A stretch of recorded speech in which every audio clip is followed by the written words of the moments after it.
Matt, a man we talked about, probably one of his biggest games in Ireland shirt, if not, sorry, the biggest so far, Jack Crowley. After a shaky start, he came back and had a good second half and a pretty good game in general. What did you make of Jack Crowley steering the ship from minute 1 to 80? It's I think the whole thing about the Irish psyche, as Alan was talking about, was a very positive psyche.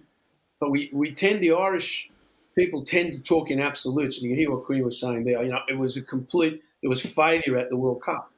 The World Cup failed because of the gap, the distance of Geordie Barrett's hand under the ball when Kelleher scored a try. The whole thing, the Jack Crowley thing, he is fantastic, and he is. He played really well. He's the answer here going forward. It's not an absolute on Jack. It's not an absolute on Joe McCarthy either, even though they both played well. If we come back to Jack, so many positives. He'll keep the jersey. He'll keep going forward.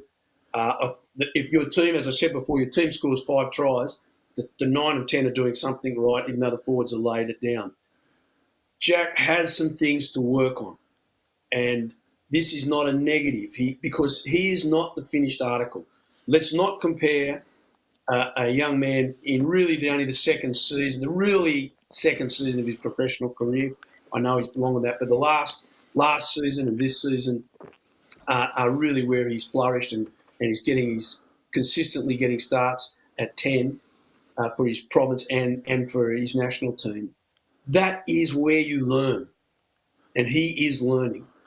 So I'm not being negative. I'm just stating what he's done. If we look over the games Jack has played, he did a bad drop kick, a shot at drop goal against South Africa, a bad chip against Scotland. He got charged down, poor decision to do a grubber, and kicked out on the full. So he has to work at his decision-making on his kicking. We saw him drop a goal for Munster to win that semi-final. We saw him do a crossfield kick for Gary Ringrose to score a try in that same Scotland game. And we saw him kick magnificently. A couple of great punts that set up the maul tries that Ireland scored on the weekend. He kicked absolutely beautifully for touch. Even though he missed one right in front, he kicked beautifully from the sideline, right in front of where I was sitting. So Jack can kick. It's when he kicks and what he chooses, his kick selection, that he has to work on. So is that a reason to drop him? Absolutely not. But that's what the young man has to work on.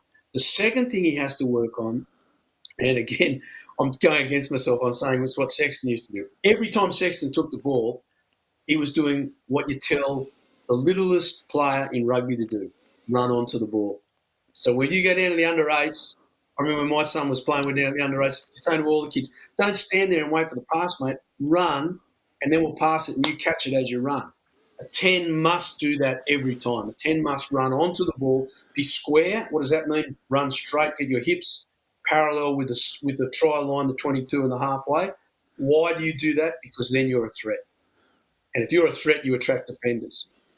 And then you can pass, run, or kick. The triple threat, your pass, run, or kick is your triple threat. That's what a 10 should have every time.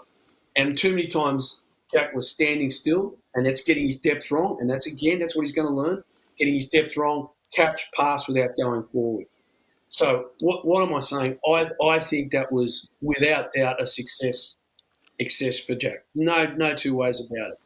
But let's also just acknowledge the reality. Let's not be absolutists. The other absolute, Ireland can't play against big packs. They've beaten South Africa twice and France twice in a row.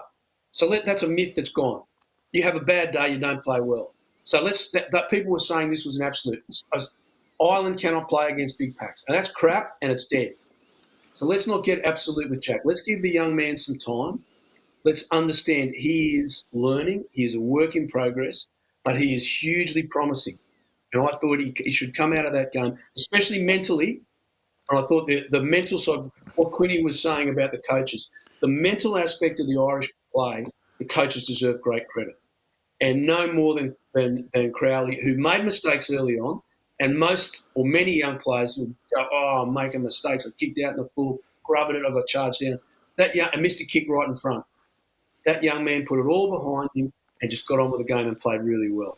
So there was a huge, and let me tell you, that was in a very, very hostile environment. He comes home to the beauty of the Viva, family going to be there, people cheering him on. The history that the Aviva has, he'll go much better.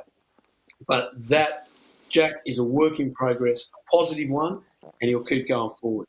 But like the whole Irish team, there is not absolutes about this team, and we shouldn't have absolutes about anyone. So I've been thinking about this since the game because people were just saying, now we got McCarthy, we can handle every pack. No, you can't. You've got to take it week by week, game by game. Quinny's right, they're favourites to do what no one else has done and win back-to-back Grand Slams, and I think they can do it. But that is a week-by-week proposition. Once you go too far ahead, you fail.